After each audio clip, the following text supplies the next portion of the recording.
Hello friends, welcome to our channel Knowledge Amplifier, and this is the last part of our Hog transformation, and with this our complete code will be done.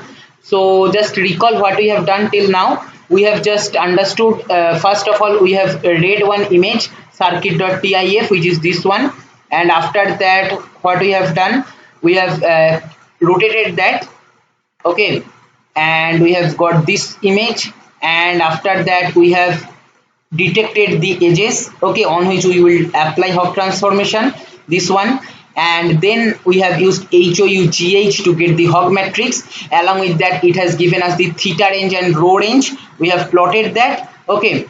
So if I just run this particular part, we will see our sinusoid waveform. Okay, why sinusoid? Because rho equal to x cos theta plus y sin theta. Obviously sinusoid type waveform we will be getting. Then Hog peaks we have used to get the peak values, because according to the algorithm, the third point, the highest value in rho theta array will correspond to the most relevant lines in our image, okay. So we have taken maximum 5 peaks and condition given threshold like this one, where threshold is C log 0.3 into maximum of our Hog matrix. Then we have extracted the corresponding column and row, and we have plotted that, okay.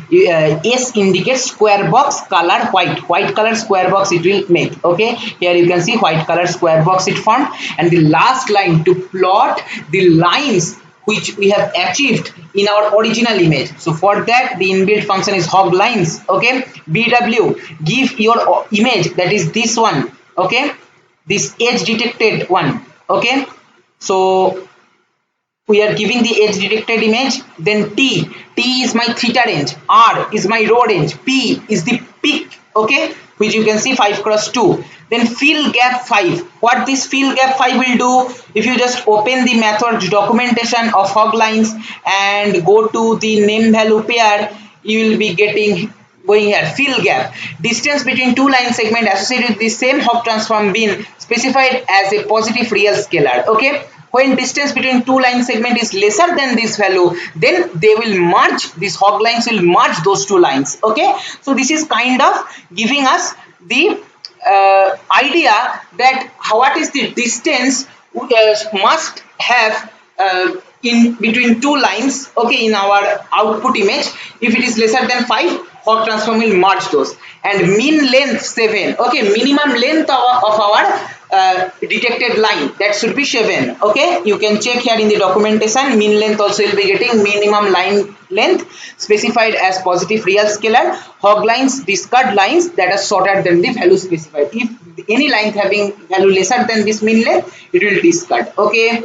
So this will give us the line parameter values. So lines, now these are coordinates, okay, xy coordinates. So we need to plot that in our original image.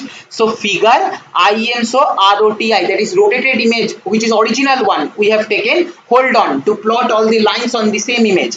Then for each line, so I am using this for loop for traversing in the lines, okay, for k equal to 1 colon length of lines, I am extracting the xy coordinate, okay, using dot points 1 and points 2. What is this? If you check the documentation of lines, see, it will have 4 field. Points 1 will give us 2 element vector specifying the coordinate of end points, and point 2 will give us 2 element vector specifying the coordinate of the end point of the line segment, okay. So for one straight line we require 2 points, right? So point 1 and point 2 are giving those only, okay, that's all. So we are while joining, we are interested in only those two. I am extracting those xy values, okay. So points 1 will have xy, points 2 also have xy. So take all the, so matrix will look like this. Let me just write here the matrix.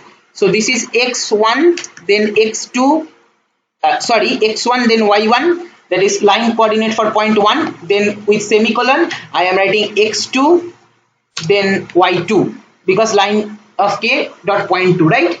Now while plotting we need to give x coordinate, all the x coordinate and all the y coordinates. So it will, like first column if you extract, it will give us x1 x2. So plot xy of colon comma 1, that is first row and first column, that is all row and first column, and xy colon comma 2, that is all row and second column, that is y1 y2 values, and I am plotting using green color with line width of 2.